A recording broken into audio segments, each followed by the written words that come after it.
Welcome to Gyantalk. You could see that I was flipping through a book, and this is called The Lama Who Never Was, and this is a short story collection. It was released on 2nd December 2017, near about a year ago, and some of you would know that this was written by one of our local writers, and today we will be chatting with him. Chatting, I think, would be a too light a word when we refer to a talk to a writer. So we'll basically be talking not only about this book, but also about the life of the writer, how he became a writer, what inspired him, and what he wants to do in the future, of course. So we'll be talking on, these subjects. So for now, I would then like you to join me in welcoming my very, very special guest tonight. And as you already know who he is none other than Parshu Dahal. Thank you, sir, so much for coming to my show. And I was really wanting to have you in my show, and finally we got you here. And readers perhaps do not know that you are a police officer also, and I will be later on asking how can a police officer get time to really think about things and then pen stories beautiful such as this, but that will be my question in the later part of this segment. But right now I would just like you to tell us, when did you start writing? I'm not talking about the stories, but you must have dabbled in writing initially. When did that all happen? In fact, I did my schooling from Tashinamgil Academy. So when I was in the middle school, we had a teacher, Mr. Robert Rai. On those days, used to give us some subjects or sometimes even titles for short stories.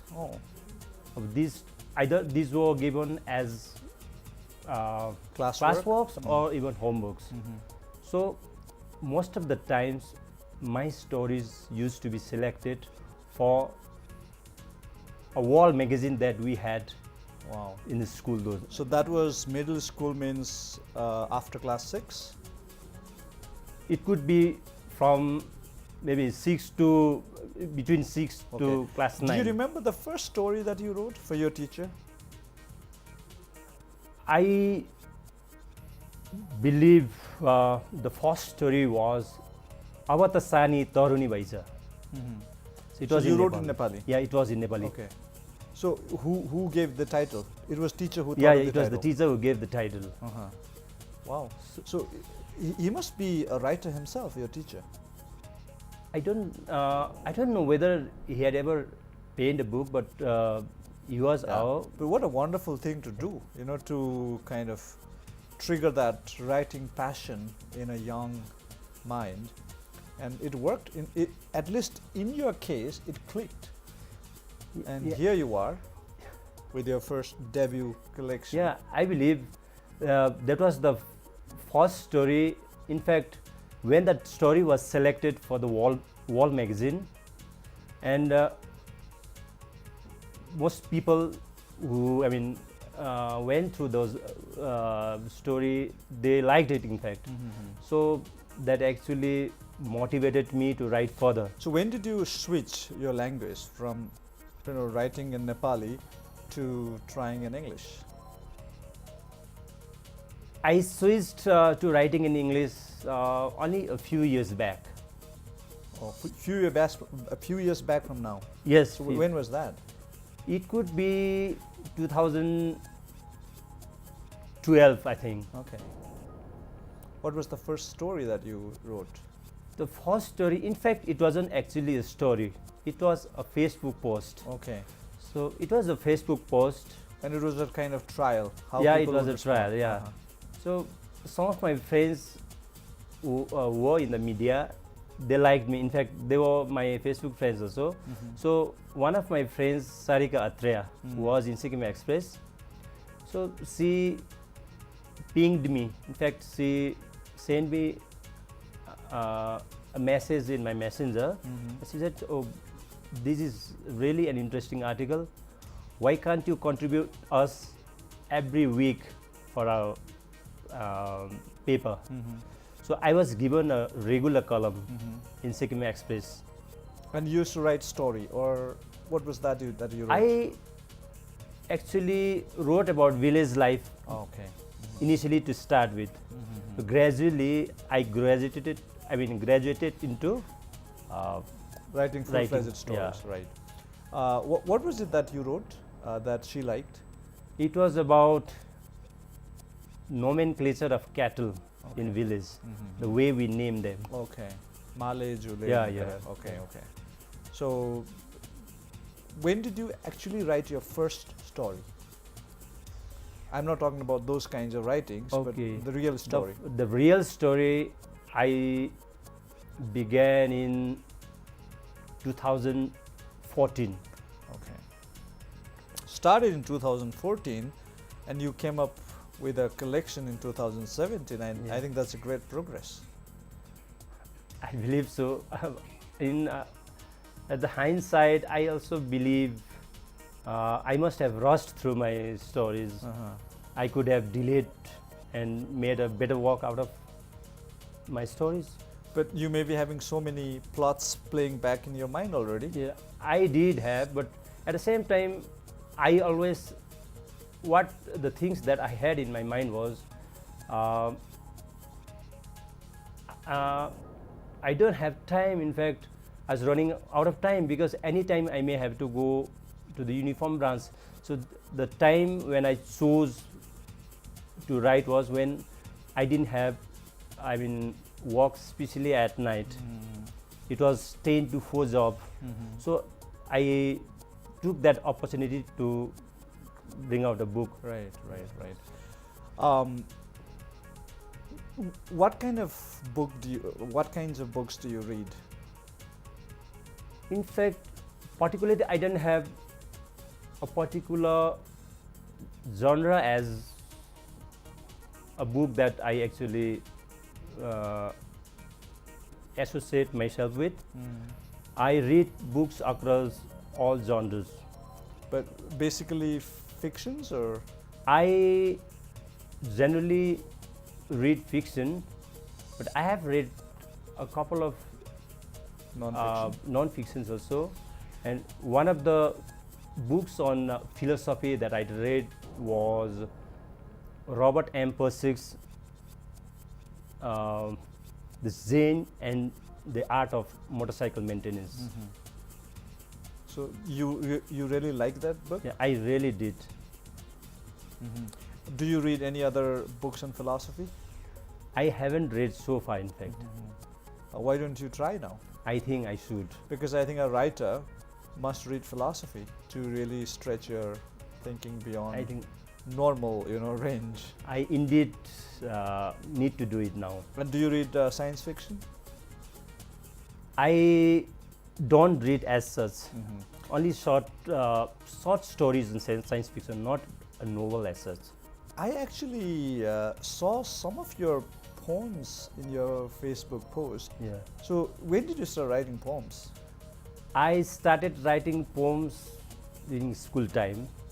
We had a small literary society in TNA.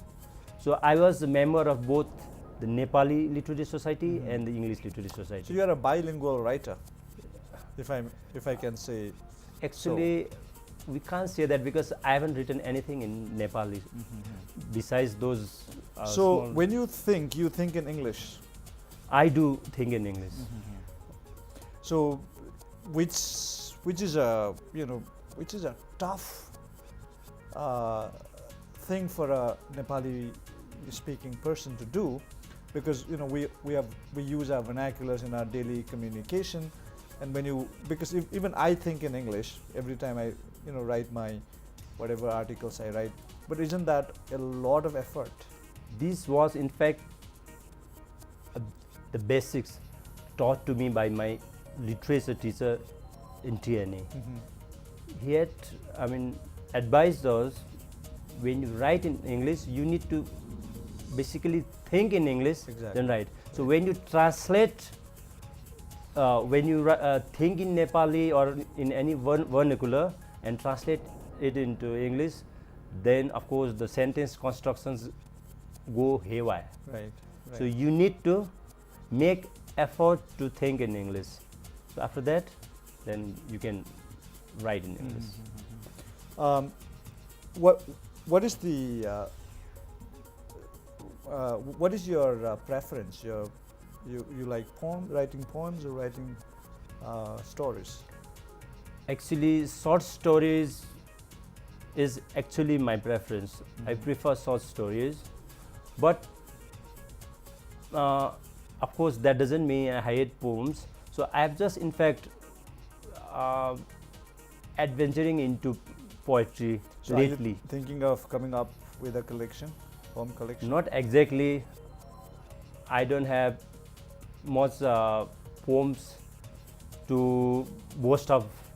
So I just have a couple of them. So you really need to have Right. many in your collection to come out with a book. Right, right. And one of the most beautiful things about your stories is that, you know, they are crafted within the local milieu, right? You write about Sikkim. When you read, you know, you get that vivid picture of rural Sikkim's situation, rural Sikkimese people, and so on.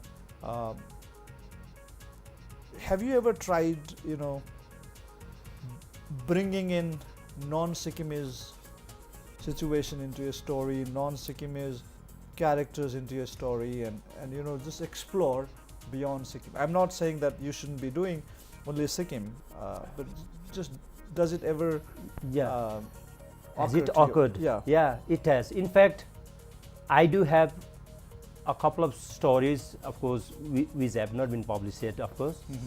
So those stories I have on these, some of the locales are maybe not only Sikkim, but also foreign countries. Okay, okay. So that's since all of my stories in this collection deal with Sikkim. Now other stories I have tried to, cross frontiers. So they are based. The characters will be based in Nepal, or maybe some in Macedonia. Wow. That's how. Yeah, that would be really interesting. But when I read your stories, what really intrigues me is the way you try to describe, you know, hardcore Sikkimese experience in a foreign language, and you've done it beautifully. But have you ever thought that you still haven't really done justice using foreign language to describe out and out Sikkimese experience? I do believe I still have that in mind, because so many things cannot be translated. In fact, the Sikkimese ethos, the Sikkimese, some of the words we use in the Sikkimese culture and language, many of For the example, things cannot be yeah, translated. For example, when you write about Maila Damai, you know, giving his opinion in English, it must have come across as a little funny to you that a completely, you know, rural man Yes. giving his dialogue in English. So you must have really, you know, done a lot of work behind the scene before you actually wrote down his lines in English. It is indeed very taxing at times. Right. It shouldn't sound too academic. Yes, right? yes. And That's it exactly. shouldn't sound too artificial. It should sound real, but a reader would always think Maila Damai, who's perhaps never been to a school, you know, he must have always played his Narsinga all his life, and then he's giving us very poignant. He's making some poignant points, and then he has to do it in English. Yeah, it is pretty difficult at times. Right. Like when you are suppose narrating a conversation between let's say two American farmers, it's easy to narrate in their style. Right. But if it's about Sikkimese farmer Right. narrating in English, and you want them to sound rural, it's very hard to Right. bring that out in Right.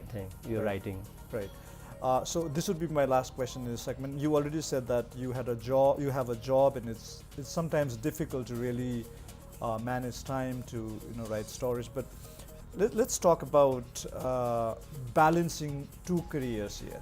You are a police officer, and police officers are always investigate. They're matter-of-factly people, right? I mean, they're not really known for compassion. They're not really known for thinking in human terms, because that's the kind of personality your job demands.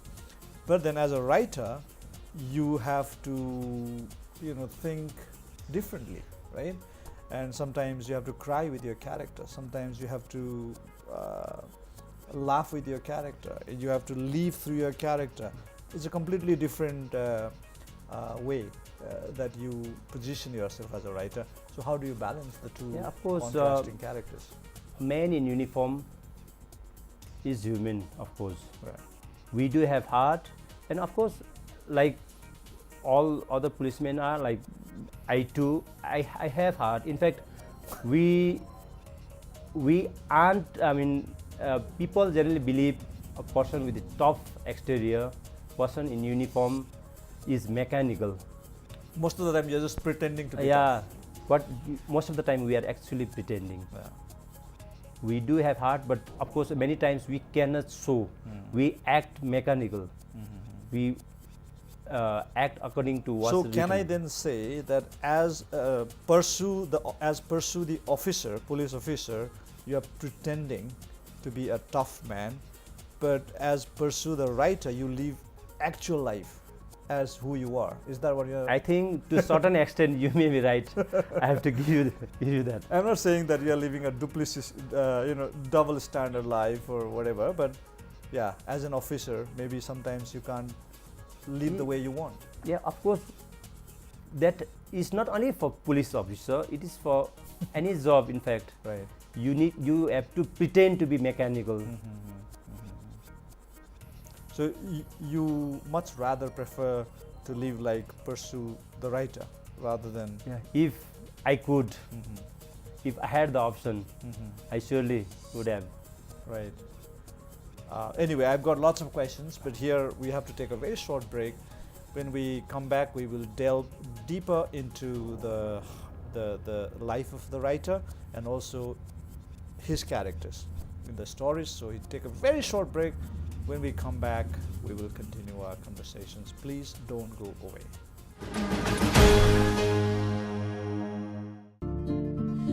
Is your smile reducing your confidence? Dental problems giving you sleepless nights? We are here to end your worries. At Dr. Smile, we provide world-class dentistry at your doorsteps. Equipped by advanced diagnostics and expert team of dental surgeons, we have treated over 20,000 patients in just 6 years. Your smile is precious, so trust Dr. Smile.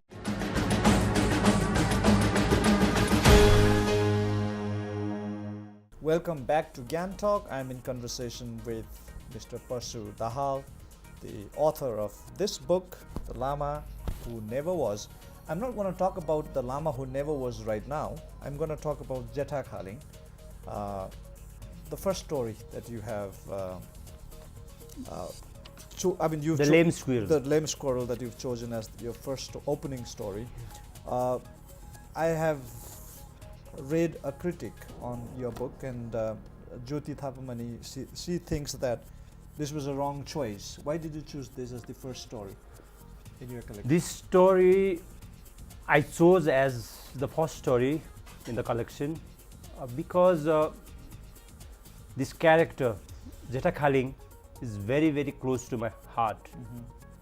Why so? In fact, the character portrays the life of my late father. So, Jeta Khaling is basically a portrayal of your father. Yeah. Can you give us some examples? What way does Jeta Khaling resemble your father? The way I have portrayed the image of the village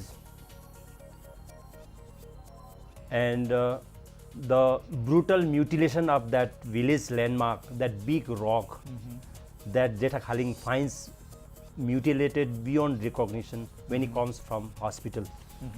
And In fact, I really like that line, but I have a question which I would like you to address. Maybe I don't know how would you find that question, but I think that line, which is very powerful, but let me try this. So Jeta Khaling was left staring at the rock aimlessly, mourning the loss of history and the nostalgia it evoked, comparing the self with this mute, defenseless object. It began to pity the self. Yes, when the rock was taken away, it was broken actually, to construct a road, it really hurt him because he used to associate himself with that rock. It was to him a historic landmark. But isn't here Jeta Khaling becoming too self-centric in the sense that the rock was broken for a greater interest of the villagers? In fact, what Jeta Khaling is actually, what he thinks is that the rock is a village landmark. It had been there, it has stood there since time immemorial. It was an important landmark. It was, you can say, something like a village promenade where people came, sat. So isn't there then a message for the policy maker or people who are involved in development and so on, that when they plan development, they should also plan it around people's sentiments, that development is necessary but not at the cost of the destruction of some, say, heritage or stuff like that. Exactly, this was my message. In fact, this is the message I want to convey through the story. And in fact, it's a very sad story because Jeta Khaling finally dies. Okay, before we jump into the conclusion of the story, so also tell us about Jeta Khaling's growing friendship with the lame squirrel. What are you trying to basically convey through their friendship? I'm trying to convey the relationship between man and animal. This could be, of course, pretty far-fetched, like we can't be that, of course, close, and we cannot embrace a wild animal so closely, but the message is very, very clear. I just want to convey that idea of causal relationship between man and animal. But isn't it again, I don't know, but do you think if Jeta Khaling was not, if he was healthy, if he didn't have any disease, if he was healthy enough to do his normal chores, would he have ever found time to befriend a squirrel? This is, of course, based on if, but I believe at one point of time he might have felt the need to be friends with nature. One fine day he might have come to a phase where he could. So he always had that love for nature, the love for animals, but he was too busy in life to really express it. But when he was diagnosed with cancer, when he was not healthy enough to do his normal work, then he kind of rediscovered that love for wild animals and stuff? Is that Of course, I believe this is reality. There are circumstances, some situations which bring you closer to, which make you encounter some objects or some beings or some situations. In fact, these are always circumstances that one day brings you close to right? certain things. Right. And that changes your life also. Right. So, in the business of life, in pursuit of our high aspirations, sometimes we forget to live. We forget who we are, and we live a kind of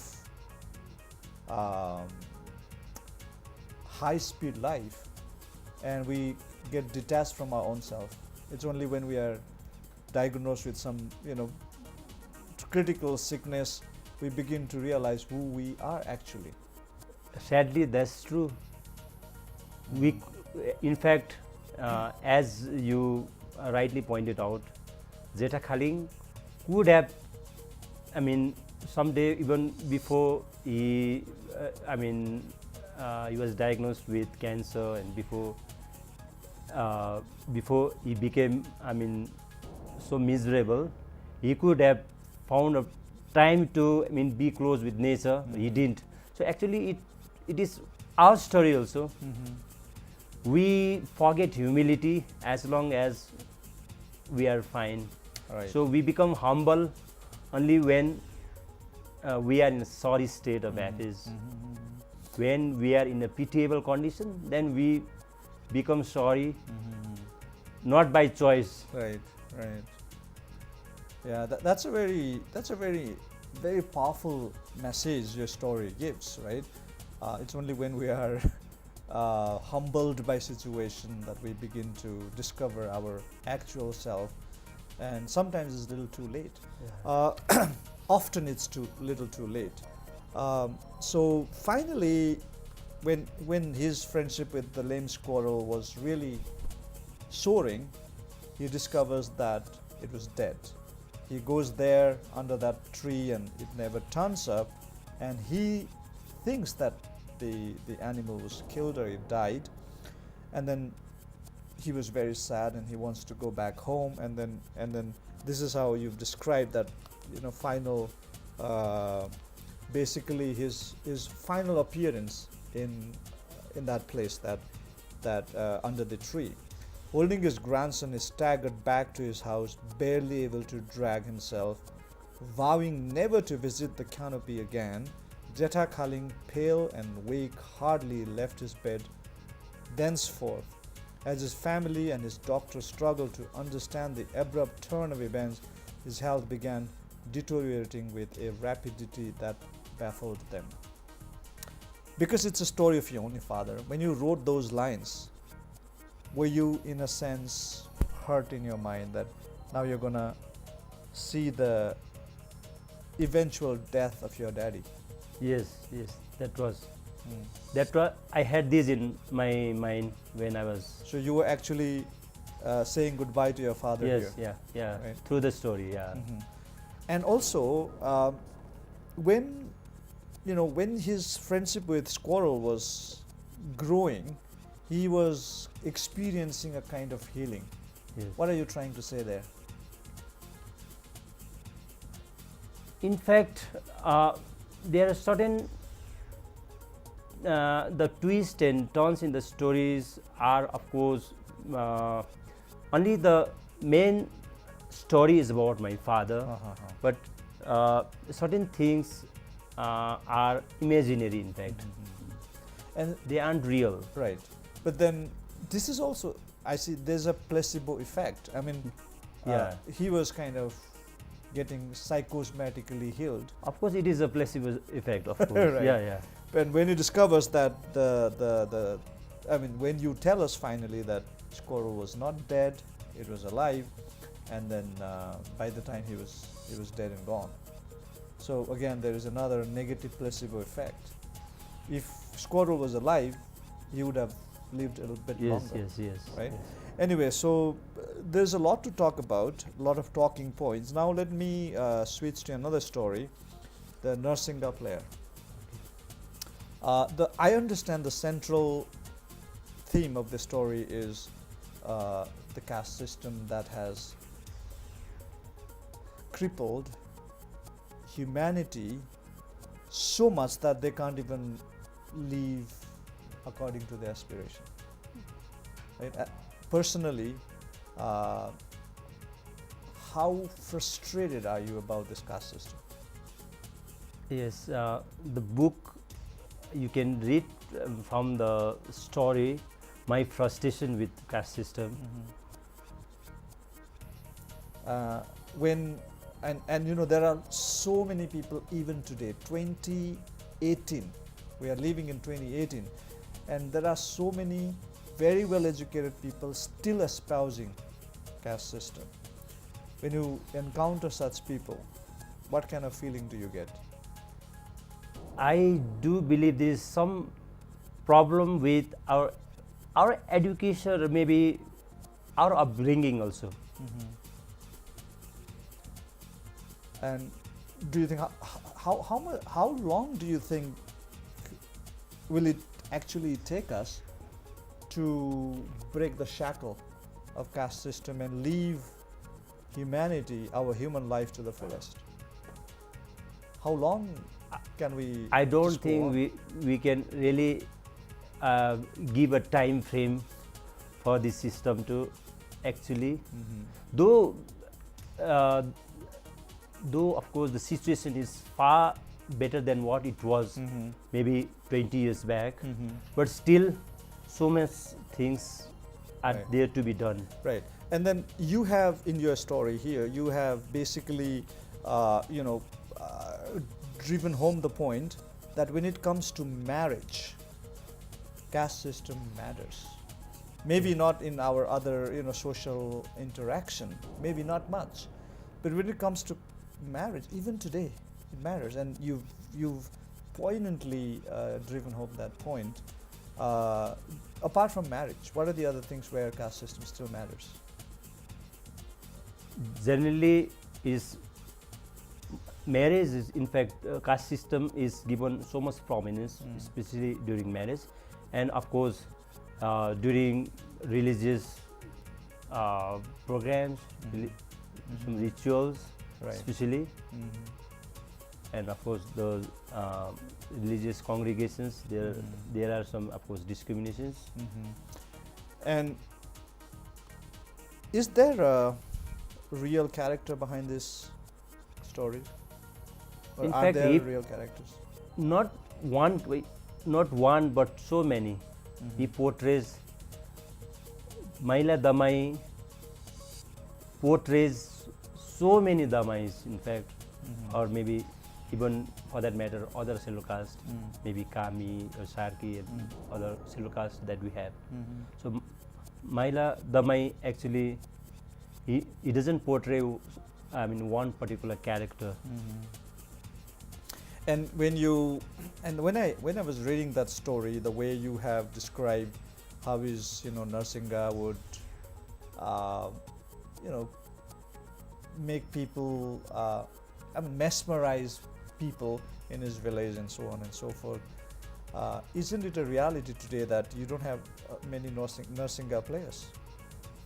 Yeah. And therefore, when the new generation people would be reading or have read your book, they can't even relate to what you are saying.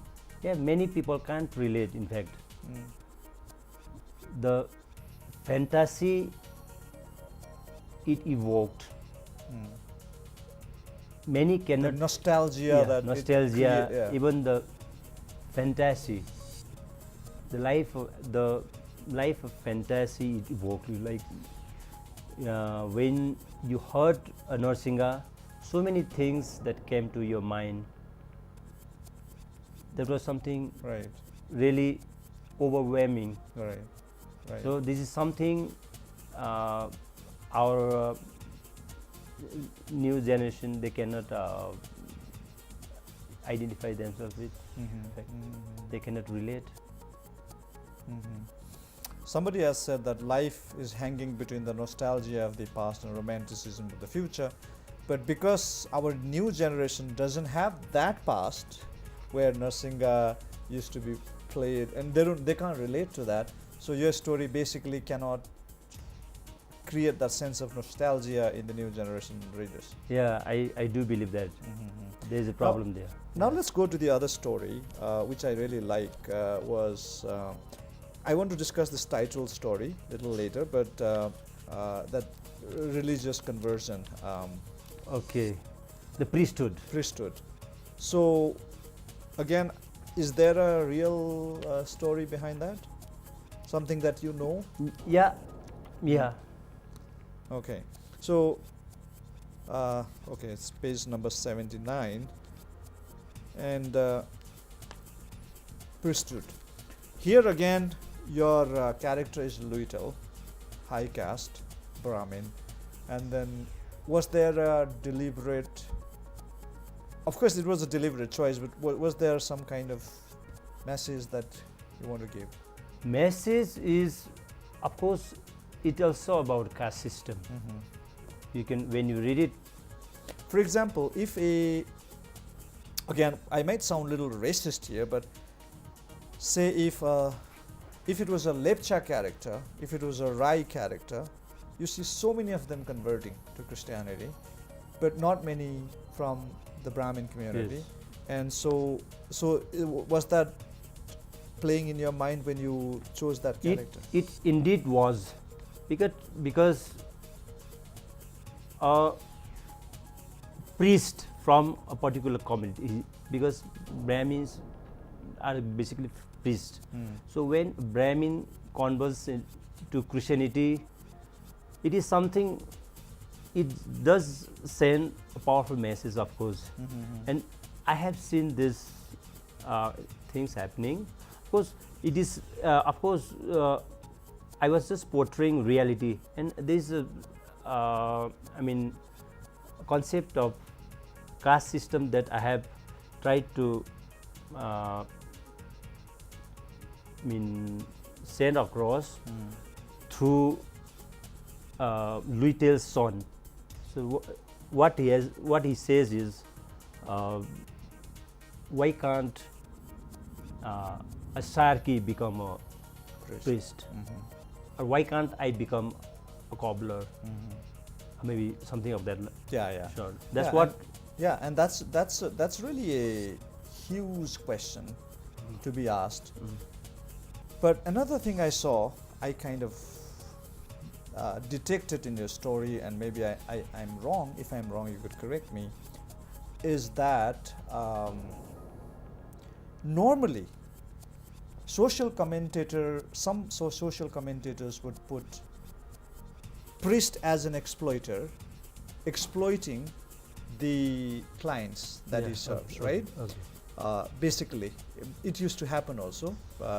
People used to, whichever religion you take, whether it's Christianity, whether it's Buddhism or Hinduism, sometimes when the priest is really, really crooked, he can exploit his clients, right? But in your story, priest is shown to be exploited because he can't even rise in his life. He's bound by his profession as a priest. He can't do any other thing, and he can't even rise high. His social mobility he is completely blocked. He has to stay put in his profession. He has no choice. He cannot change his profession. So here he is shown as a victim too. Right. Yeah. In the early days, they used to enjoy that hierarchy, top position in the social hierarchy. Yeah. But in today's context, their social mobility is blocked. Yes. And everyone is moving high up in society, but they are not. Yes. And has it actually begun to bother the Brahmin community? Is this the reason why there are fewer people going for studies as Brahmin? No, the thing is why they have the priesthood is no more attractive as it once. No more lucrative also. No more lucrative. Actually, that's what actually I mean to say. As it used to be once upon a time. Okay, that's the thing. Right. So you cannot make your 2 ends meet with this. I mean, if you call it profession, it is of course a profession. Right. Did you receive any flack, any criticism? No. No. So it was well received, your story. Yeah. So far, people who have read it have actually liked this priesthood. Right. They have really liked the story. I know a few people who actually said to me that they also liked the story. I don't know if we have time, but then I wanted to discuss the Lama Who Never Was. Yeah. But maybe we take a short break here, and then when we come back, I want to discuss that story as well. Sure. So I hope you are enjoying our conversation. We were able to discuss 3 stories very briefly, but when we come back, we will be discussing the title story, the Lama Who Never Was. Please don't go away. We will be right back.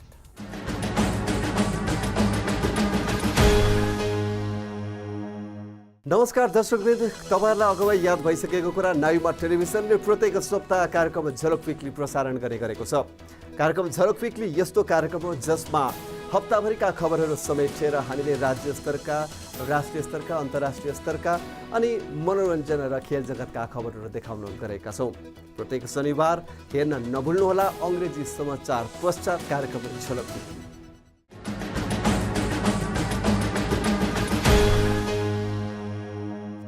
Welcome back to Gyantalk. I'm in conversation with writer Parshu Dahal, and we were discussing his stories. Now we will continue that. This time we picked up the Lama Who Never Was. Who is this Lama in the story? The Lama, in fact, it is based on my childhood. So you can say Jigme, the little Lama, is me as a child. In what aspects does it resemble you? One thing, the pain of parting with my family, early childhood. I was born and brought up in Gilling, a small hamlet in West Sikkim. So I had to leave my family in my early childhood and come to Tashinamgal Academy. So that I have tried to portray that pain. And of course, I had that problem of bedwetting as a child. Till what age? I think it was still maybe age of 10 or 12. Did you have to take any medication to treat? Never. No. So those days, these things were not taken as an ailment. So this was normal. So not exactly normal. So, but it was not taken as an ailment. It was taken as some kind of aberration, or maybe some kind of some problems in the child, but not exactly an ailment. I cannot say ailment, but you could say this child is not very normal. Maybe. Yeah, and are there other social issues that you wanted to highlight to the story? It was about some in the Buddhist community who had to part with one of the male members of the family to the Gompa. And that is unfortunate. Some way unfortunate. That in some cases it was against the will of that particular child. Yes, of course, against the will. And most of the time, as I had heard, was like either they were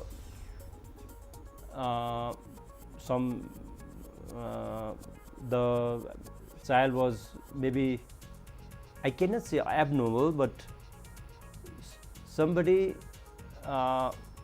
who was pretty naughty, or maybe sometimes they could not be properly. The black sheep. Yeah, you can say black sheep. Somebody who could not be tamed well at home, so they used to be sent. That's what I heard. Right, but that was not the reason why you were sent to Tashinamgal Academy. Not exactly, but okay. When this Lama finally becomes completely non-religious, successful person.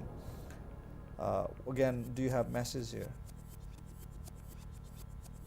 Message is you don't being religious or being a good person. You really don't need to be. You don't really need to adhere to Right. religious You are not texts. an atheist. Are you an atheist? I'm not exactly an atheist, but I'm not fully conformist too. Okay. And therefore, you've dealt with Buddhist priesthood, you've dealt with Hindu priesthood, you've dealt with Christian priesthood. And so there's some kind of issue here. I don't know what is that, but the Lama who never was, why did you choose as your title? Because this guy was meant to be a Lama, but he could never be a Lama. So Sometimes, not sometimes, most of the times in our situation in India, parents decide what their children should be. You know, parents are the ones who decide the ambition of their children. Are you addressing that issue also in a larger context? I think that was also one of the issues in my mind. Because you chart your own course. In fact, you don't. Parents cannot actually. I mean, they can at least they can show you the way, but they really cannot. I mean, decide your future. Right. They And aren't that is supposed why- to do that also. And that is why we've got a lot of, I don't know if lot of is the right word, but there are some doctors, not because they actually wanted to become one, but because their parents wanted them to become doctors. There are engineers who became engineers because their parents pushed it down their neck, down their throat, that particular aspiration. And that's why there are unhappy doctors, there are unhappy engineers, there are unhappy officials, and I wish they had become like this Lama, that they had never become a doctor, they had never become an engineer, right?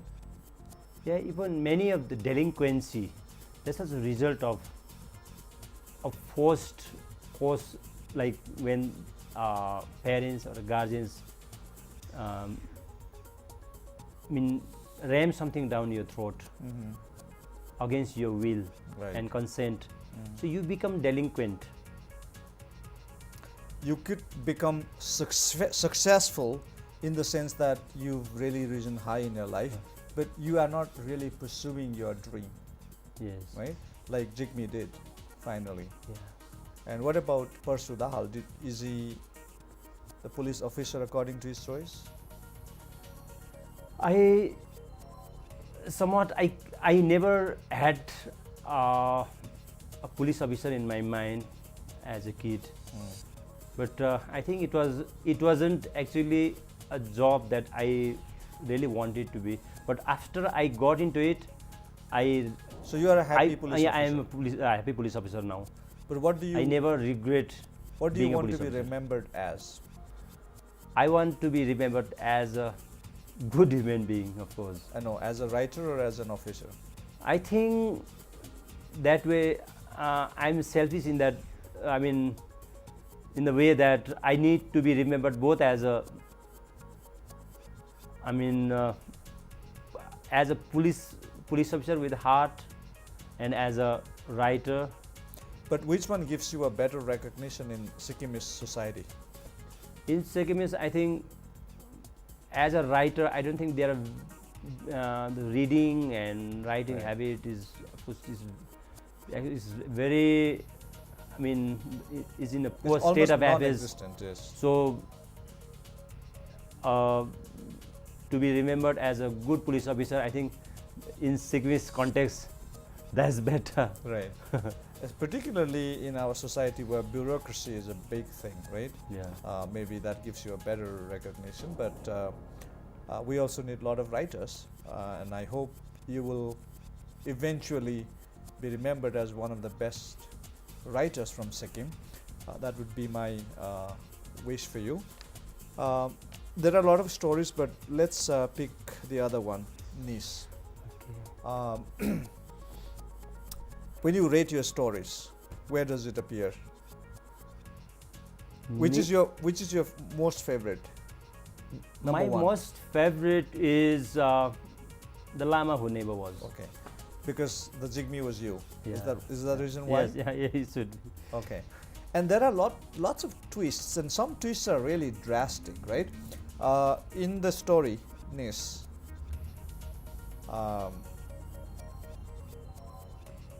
Wangchuk, who actually is the protagonist, let's put it that way,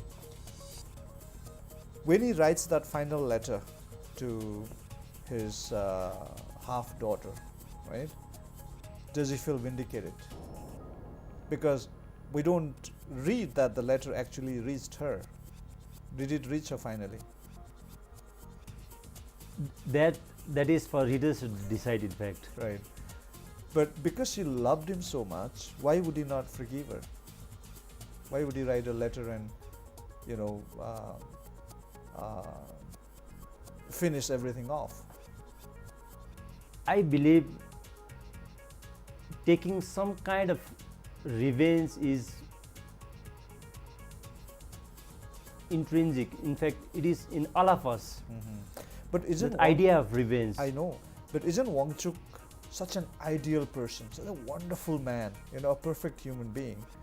Isn't being revengeful a little too unnatural for such a good person like Wangchuk?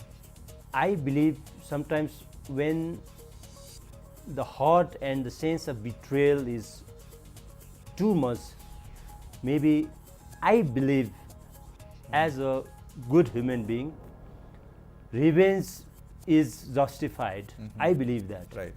Yeah, and a lot of people would agree with you. And then also in that story, you have also shown, you've juxtaposed a rural Sikkimese sensibilities with the urban Sikkimese sensibilities, and often the rural people are looked down upon, I think which happens everywhere in the world. And in this case, Wangchuk goes to his son in Gyantalk, and he was ill-treated, and his life was kind of caged. He had to live that, caged existence and so on. Isn't that the case with so many people in Gyantalk who have been brought to Gyantalk There by are too many Wangchuks. There are too many Wangchuks, and Wangchuk portrays so many rural folks who come to Gyantok. Like, it is a forced migration, you know. It is. I have written. If your somewhere father as a- was alive today, would you have asked him to come and stay with you in Gyantok? He did used to come and stay with me, but I never forced him to overstay or stay And more did than you- he actually wanted. And did you force him to overdress to suit the I did, and in fact, I regret now. See, I had an incident which is funny, and in fact, which is something I regret having forced him to dress the way I wanted, because he used to move around in shorts at home. So he was very happy with that. So what happened was, whenever he came to Gyantok, I used to tell him, see, since I used to buy good clothes for him, and I wanted him to at least wear them. Right. So he was very, very comfortable in shorts. He used to go around in shorts. Right. So once what he did was, he came to Gyantok in shorts.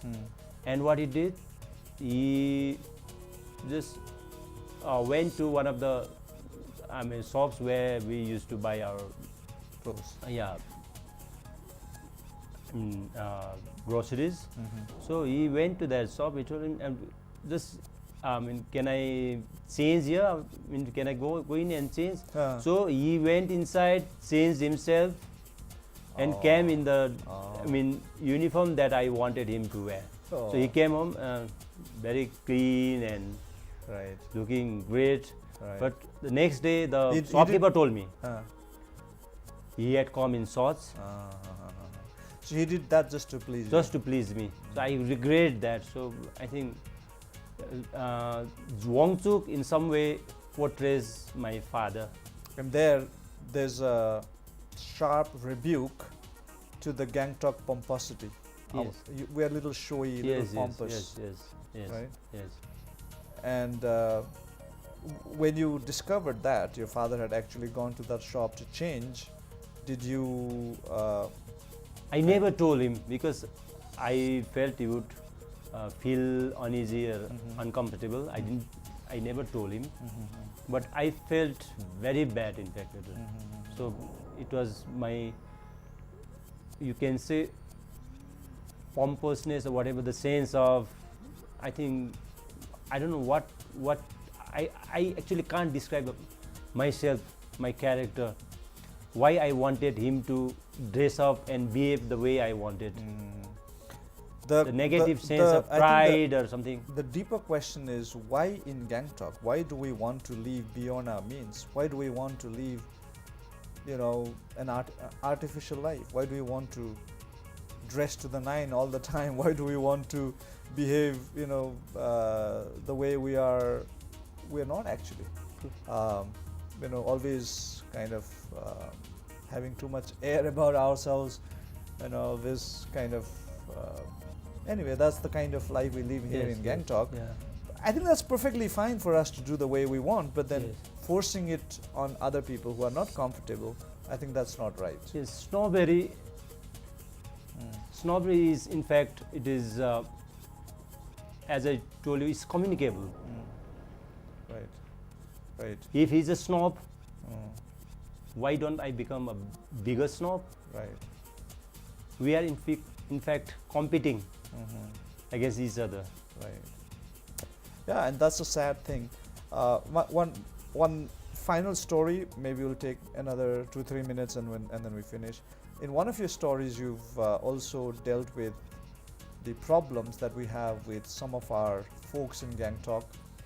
They want to abuse their bureaucratic position and assert their Raise your standards. Yes, raise your standard. Have you ever been a victim of such people? Of course, as a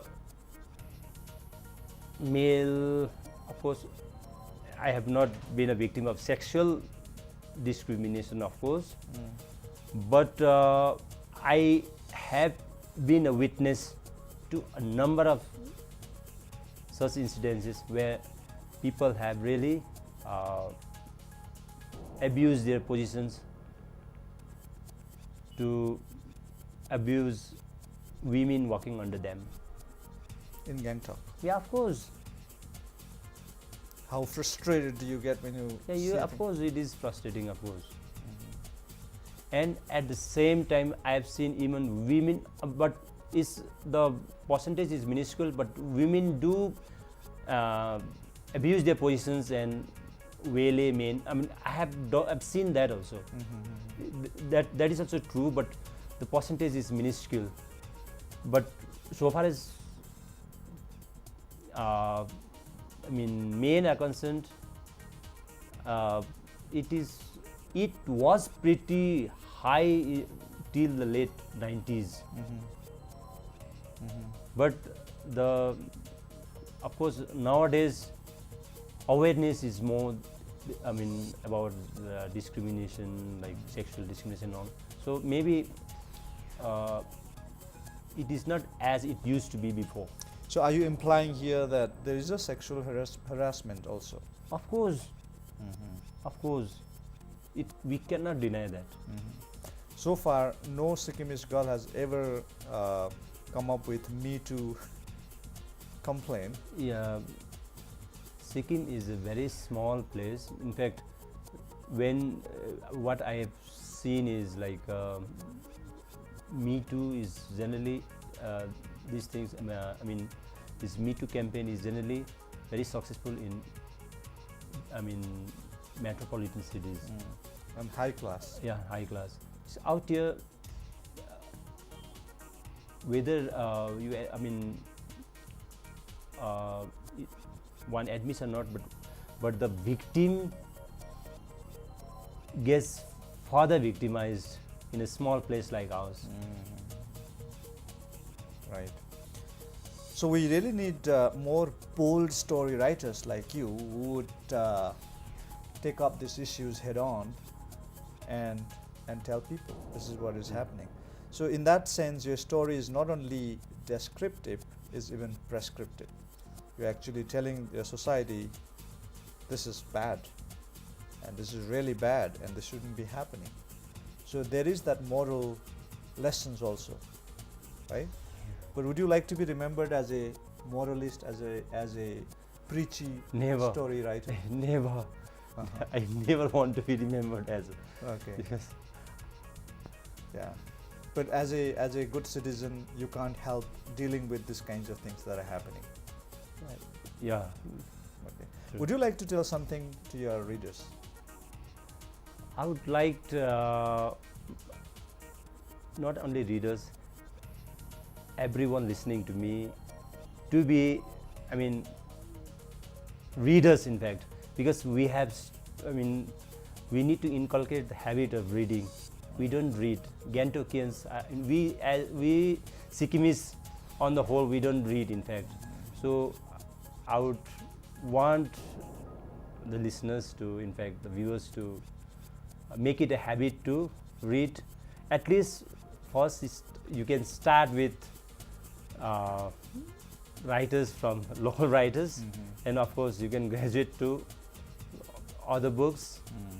We do have good writers now coming up in Sikkim. Yeah, it's a miracle that a small state like Sikkim has produced some good story writers, and of course he's one of them. But the problem is we have writers coming up, all right, but we don't have many readers to really read their works and appreciate and criticize or critique and so on. But then before we take leave of you all, we can't help but leave this message and in fact accentuate it, that we really need to read, and read big time, and particularly our children really need to be motivated, trained, encouraged, sometimes even forced to read, so that we will have a well-read generations in few years from now.